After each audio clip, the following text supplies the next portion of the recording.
Welcome to the Workology Podcast, a podcast for the disruptive workplace leader. Join host Jessica Miller-Merrill, founder of Workology.com, as she sits down and gets to the bottom of trends, tools, and case studies for the business leader, HR, and recruiting professional who is tired of the status quo. Now here's Jessica with this episode of Workology. Welcome to the Workology Podcast, sponsored by Clear Company.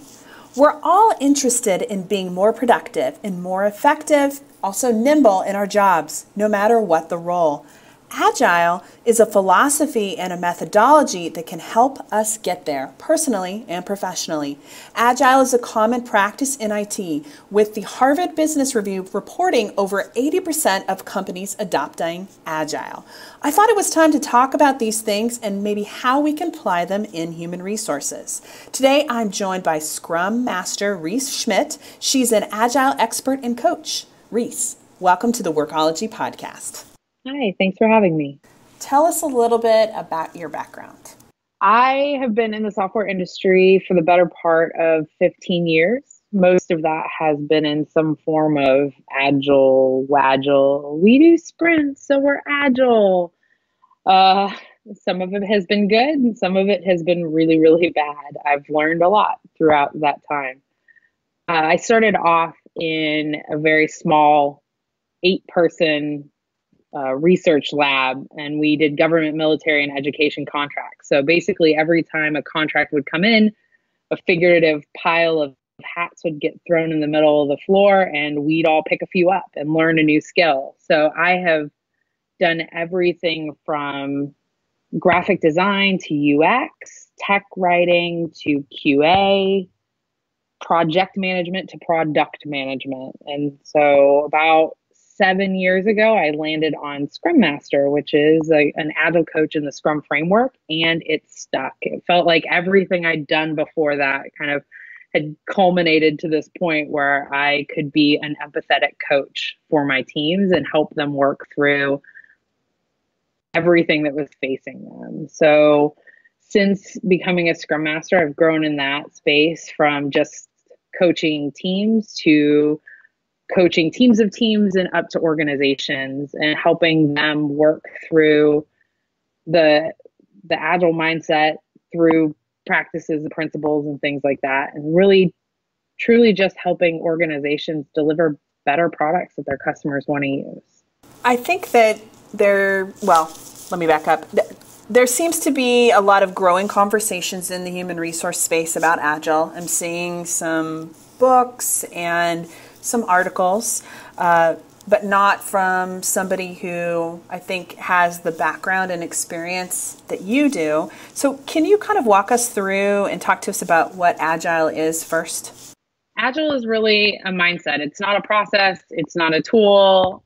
It's a mindset that allows us to respond to change, to adapt to our environmental needs by shortening feedback loops, empowering our teams, creating visibility, and driving continuous improvement. The manifesto was created in 2001 when a handful of very, very smart people in the software industry got together and said, hey, we're doing a lot of things really right. Can we bring those things together and come up with some set of values and principles and things that we hold true that we think is helping us develop software better?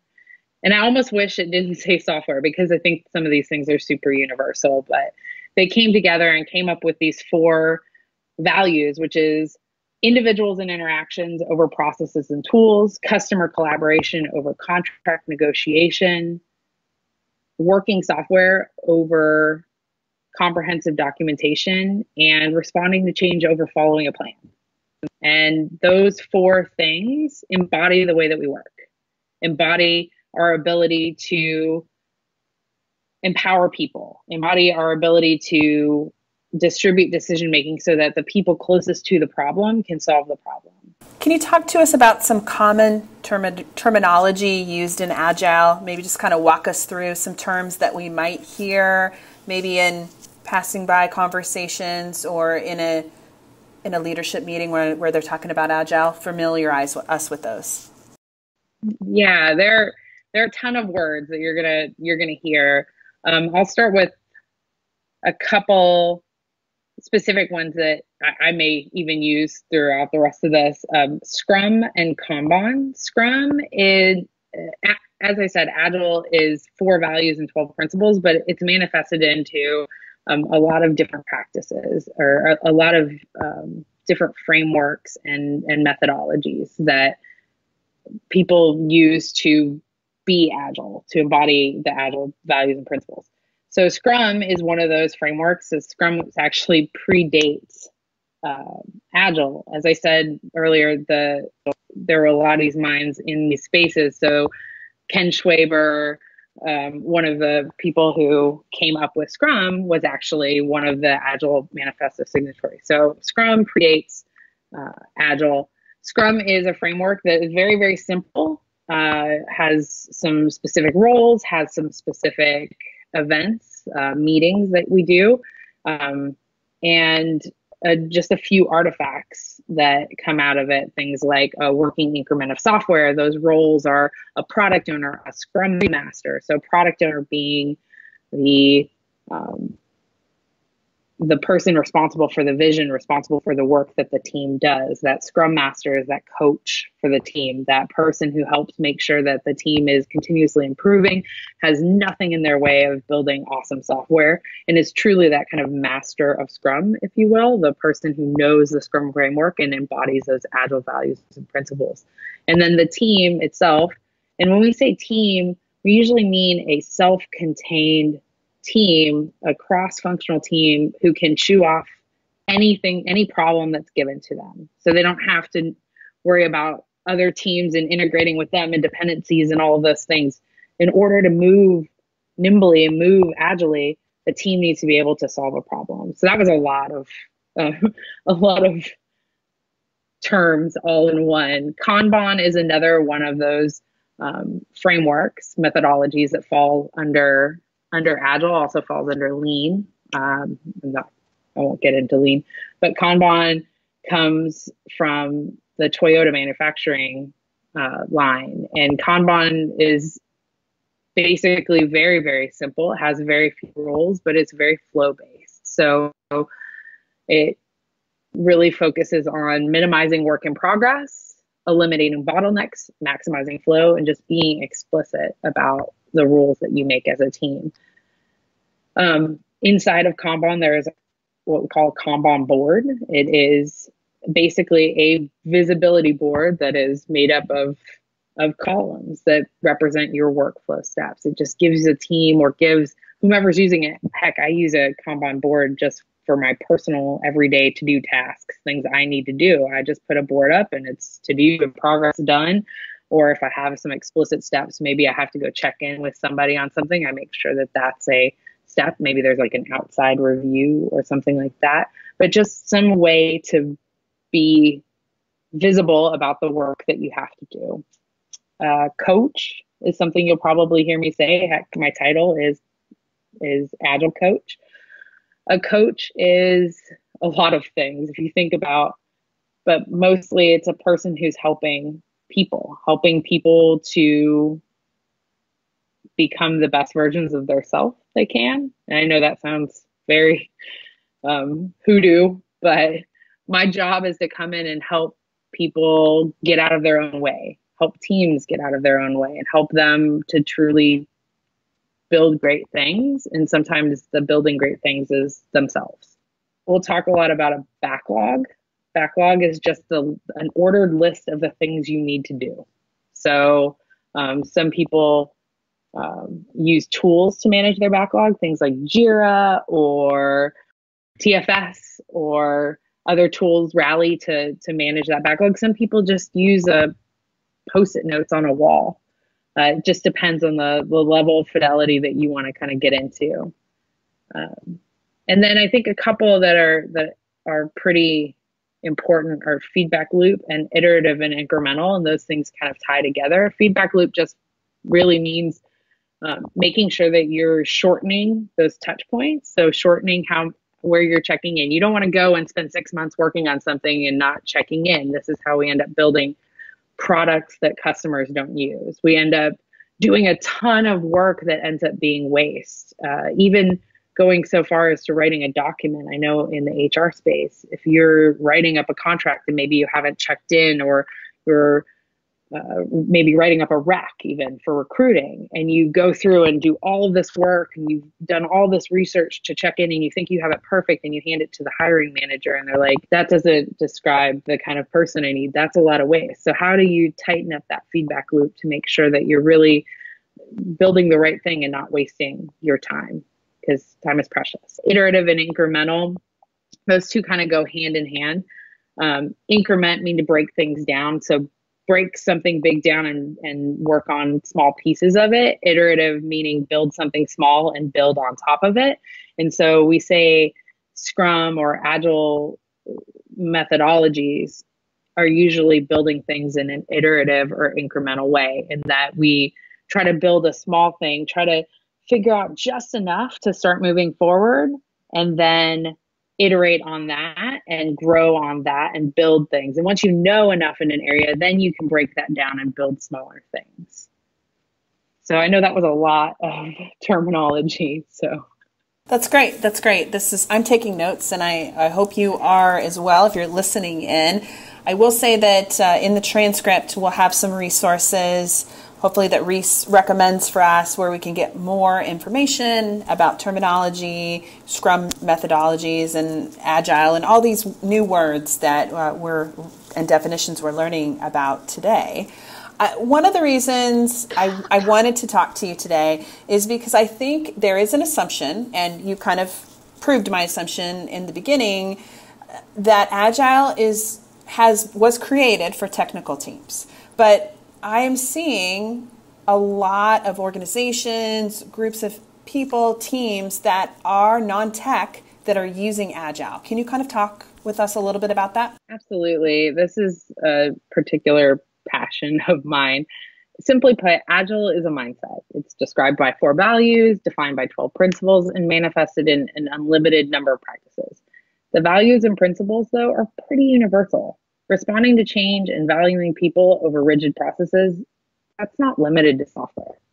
The practices are also so versatile that they can be used pretty much anywhere.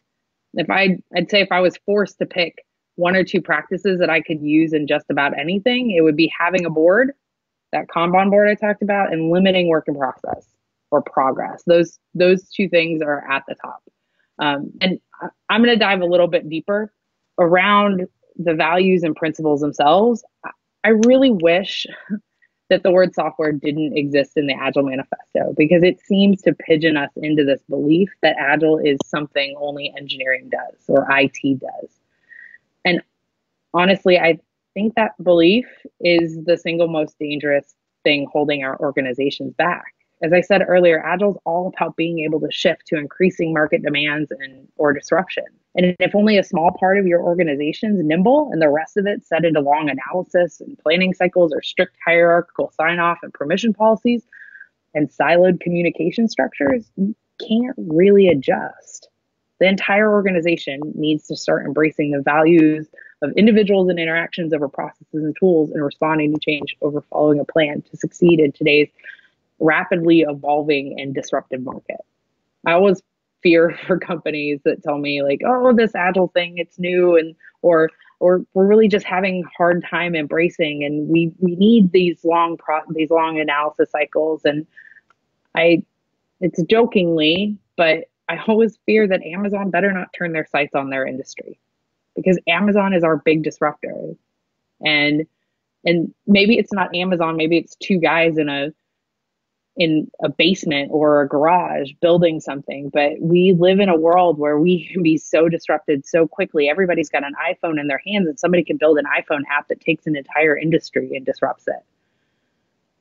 As far as the practices go, though, people are using those in a ton of different ways to empower any kind of team or individual.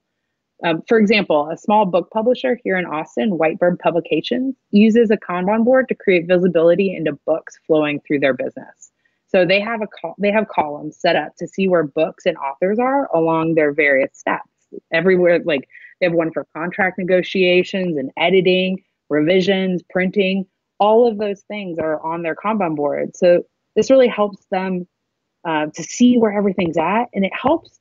They have a very limited number of employees. I believe it's 2 or 3. Crank out an incredible hundreds of books a year. This is brand new books because they're using those principles of Kanban around limiting WIP and maximizing flow and creating that visibility. I've also worked with finance teams I have one finance team. They were working crazy long hours. They were at work usually till 7, 8, 9 o'clock at night, mostly because they couldn't manage. They have this keep the lights on work, right? They're the finance team. They keep the business going in a lot of ways. But then they also had these daily things that were coming in, these unplanned requests. And so we laid out a simple board with them with columns for each of the various steps of their day-to-day process. And so each Monday they came in and they did a quick planning of the activities that needed to happen this week, but then they also left some room for those daily requests. Just creating the visibility into those competing priorities helped them to really prioritize and actually be realistic about what they could and couldn't accomplish so that they could set expectations. Then they started to focus on limiting their work in progress, which meant getting things fully done before moving on to new items. The time they got back by just eliminating that context switching, the cost of context switching, the cost of interruptions is so high. But getting those things to really done, that cost started to actually increase their throughput. That team started leaving at 5 o'clock. So these practices are really, really universal. Every time in my house, every time we're throwing a party or my husband and I are, doing an intensive house cleaning day, we put up a board on the door, just to do and progress done. We prioritize the things. We don't fight anymore about what the most important things are. Sometimes I think things are more important than he does, right? We have those conversations, we be explicit about it, and we get things done. We used a Kanban board for moving. I think we're probably the only people in the history of ever that were done 2 hours before our movers showed up. We were sitting on the couch playing video games. We even scrummed our wedding. Like, legitimately, we scrummed our wedding. If I could think of any other perfect parody for a fixed deadline and variable scope, it is a wedding. These things are universal. You can use them anywhere. I love it. And I think we're going to change the name of this podcast to We Even Scrummed Our Wedding. I like it. This is good. Well, it's true. I think there is so much use case in the space, but everywhere, but particularly in human resource, which is becoming more and more about process. So I want to talk more about that in a minute, but let's take a reset. This is Jessica Miller-Merrill, and you're listening to the Workology podcast, sponsored by Clear Company. Today we're talking about applying Agile to human resources. We're talking with Reese Schmidt from Agile Velocity. You can connect with Reese on Twitter at Reese and Assist. This is very clever. REESEANDASSIST. Reese and Assist. This podcast has been sponsored by Clear Company, a complete talent management platform that unifies recruiting, onboarding, performance management, and goal tracking into one award-winning solution. Visit clearcompany.com for product information. In the human resource space, Deloitte has been one of the first to bring forth the idea of Agile in human resources. I'll share some of the resources in the transcript of the podcast over on Workology, but first I wanted to get your point of view on how you see Agile being applied to human resources and recruitment. Yeah, I think it's a really big area that a shift is ready to happen. And I see it across a lot of organizations, not just in a mindset shift for HR professionals, but also to support the teams. So when just support teams that are maybe working in this agile way in the IT area. So one way that I see it manifested in the agile space in the HR space is around performance reviews. Traditionally, we merit the individual. We merit the hero. We do individual performance reviews. Those are done by your point manager, and they give you bonuses and things like that based on your individual achievements. So when we shift to a team structure where it's now all about what the team can do, and we break down those silos and we break down that individual assignment, if you will, and it's more about what the team can get done, it's really, really hard. And also the managers aren't the ones telling the team what they need to do. The product owner, and when we talked about Scrum a little, we've talked about that product owner, the person who is responsible for the vision of what the team is building, and they're responsible for creating that backlog that the team works in. And that puts our managers in this really strange place where they kind of don't know what they don't interact with the team on a day-to-day basis. They're not giving them work. People are now, it's a team-based merit system. And so that shifts a lot of the way that we do performance reviews. We kind of shift over potentially into more of a 360 evaluation where the team is evaluating each other rather than that one manager and that hierarchical kind of structure. Same thing around those siloed workers. We have these job racks for, you are a Java developer and that is what you do. And then you put them on a team and you say, hey, our job is to deliver value and we're out of Java work. How can you help deliver value? And that starts to shift this to where instead of having these siloed job things, we have more of a skills matrix. And how do we build a team that has the right skills to deliver value, to deliver on a awesome product? I think there's also the hiring versus long-term investment and growth. I remember hearing this quote, and I cannot remember for the life of me what book it came out of, but it was talking about, well, what if we train all of these people and spend all this money training them and they leave? And the response was, what if we don't and they stay? Why not invest in our people and grow the people that we have rather than hiring in experts and hiring in other people, or just kind of treating the people that we have as resources that we can just kind of burn out, pencils that we can burn down and just get a new one when we're done with it. And so really that investment in the individual is really rooted in Agile mindset. Prioritizing engagement and trust as HR professionals, holding, team engagement and thinking about how do we change what we're evaluating our success as. Is it our team engagement and the trust that we've built in this culture, or is it people are productive and in line and we hold all the secrets and we make sure that there's not a flow of information? Things have shifted in that area as well. And I know that sounds a little hokey, but there's a definite shift in mindset of how we treat the people that we work with. I mean, it's in the word resources right there. I've become known as, everybody around me is like, oh, don't say the R word around Reese, because it's people. If we mean people, let's say people. And they're not resources. They're not they're not just something that we can use up. We have to really invest in the individual. And I think that's more around mindset. But if we think about kind of practices and tools that HR can use, let's talk recruiting. So I keep jumping on the board thing, but I know our recruiter at Agile Velocity has a board where they put up, when I used to work at UShip, our recruiting and our HR team put up a board of the people that they had in the pipeline.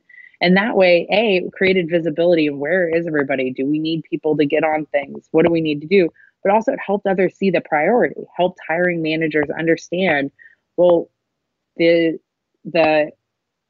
senior dev that we're trying to get in has a higher priority than the junior marketing associate, or vice versa. Maybe that's opposite, but then they can create that conversation, and it creates a shared ownership almost, because then that hiring manager can come in and go, how can I help?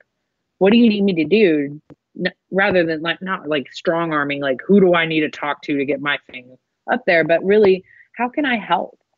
And it takes and creates that shared ownership. So using a board, I'm huge on that. Daily stand-ups with team.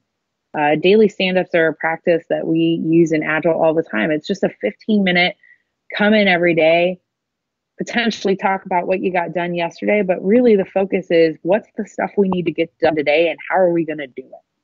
And so if the team kind of can get together and just do a quick sync, it gets rid of all those status meetings and things that you're kind of doing and sending out a bunch of paperwork to figure out where things are and what. Just a very quick, between the board and that stand up, you can create a ton of visibility and a lot of throughput that way. And then small teams. If you've got an HR team of 25 people, I know that sounds huge, or a finance team or anything like that, a ton of people, breaking those down into kind of some smaller teams of 5 to 7, where you can really decrease those lines of communication to keep that team really humming along. There's a ton of research that shows that smaller teams are a lot more productive. Not only, I think it's called a tug of war concept, like more than 5 people on a tug of war team and someone has the ability to not even pull, not even help, and nobody notices.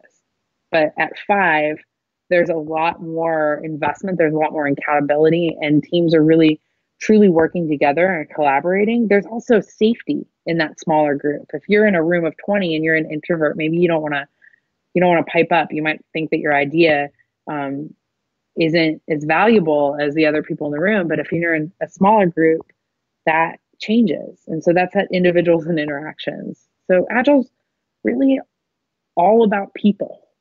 How do you invest in the people that you have? How do you grow the people that you have? How do you use all the brains of the people that you have? Why hire smart people if you're not going to use their brains? So how do you set up systems and set up functions inside of your organization anywhere to make sure that you're really putting the people at the heart of it? Let's talk about how to get more information or find resources on Agile. Where do you recommend folks go to get started? First, go find your local Agile user group. That is going to be any city across this country. Austin, we have a really, really healthy Agile user group that has tons of different, even sub-special user groups for different areas. But go to your Agile user group. That's a great way to meet people, to see presentations, to talk to people, ask them how they're using it. There are a ton of Agile coaches, there are tons of Scrum Masters, and tons of people just like you who are looking for ways to be Agile in a different way. Go read the Agile Manifesto. I know I've alluded to it tons of times, but the Agile Alliance website also has a ton of blogs and articles under there or anything. Really, there's so much information on the Agile Alliance website. I love going there just to find a new article every once in a while.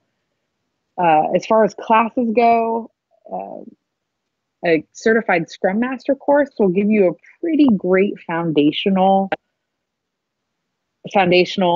Agile plus Scrum elements. If you're looking for something more in the leadership space, the certified Agile leadership course is a really great one. And I almost wish it was called Modern Leadership, because it's really around how to grow yourself as a leader. And I think we could all use that, whether we're just leading a team or leading a whole organization. Everything from a Scrum Master up to a CEO, I think, could benefit from a certified Agile leadership course. And then books. I am a total book nerd, so apologize. This list is probably going to be really, really long. First off, from an HR standpoint, I know it's not specifically about Agile, but the book Powerful, it's by Patty McCord, who is the people awesomeness person. I'm not sure what her title is over at Netflix. If any of you are familiar with the Netflix deck that went out a few years ago, Patty McCord is the author of the book Powerful, and it's all about growing this culture. And it has, this is a changed up quote from there, but it's kind of a conglomeration of a paragraph, but she says, it's not our job to empower the people. It's our job to stop taking their power away. And that to me was such a huge, powerful quote, but it really talks about how to set up an organization to really think about empowering the individual and making sure you're using kind of the collective knowledge of the entire organization. Along those same lines is Turn the Ship Around. It's by David Marquet, and it's about his experiences as a naval commander and around a ship that was shifting that decision making. Management 3.0 by Jürgen Appelo is another really, really great one around shifting kind of the mindset of management in this space. And then Drive by Daniel Pink. And that's all about motivation. He says the traditional like sticks and carrots kind of, or even money, that money is not a motivator the way that money is not a motivator in thought work the way it is in task work. And so we can't use that. And that really the three drivers of motivation are autonomy, mastery, and purpose. And it's such a great read. The Lean Startup is another really awesome one by Eric Ries. Team of Teams. And then if you want to really, and the funny thing is none of those are actually about Agile per se. Those are just really amazing books that talk about how to embody the mindset in an organization without strictly being about Agile. If you want to focus on kind of Agile, if you will, succeeding with Agile is, and Scrum, the art of doing 2 times the work in half the time. Those two are specifically Agile. So I apologize. I'm, as I said, total book nerd. I read a lot. So I love books. I'm taking notes, and we will put the comprehensive list on the transcript and maybe a link to Amazon so you could just purchase them all at once. Ries, thank you so much for joining us today. Where can people go to connect with you to learn more about what you do? Well, you can connect with me through Agile Velocity's website. Just do a search for me on Agile Velocity's website, or you can connect with me on LinkedIn. I'm just /Ries Schmidt. And then you could also find me on Twitter, which I am Ries and Desist, REESENDESIST. That's clever. It's hard to get people to find it though, so I have to spell it out. So maybe it's not as clever as I thought it was once upon a time. Well, thanks for taking the time. I appreciate all your insights. This is a lot of good stuff. Of course. Thank you so much for having me. Are you stuck maintaining your HRCI and SHRM certifications? Learn by Workology is an on-demand learning system making recertification simple. Visit workology.com/learn or text Workology to 55678 to learn more. Text 55678 to Workology. Now, back to the podcast.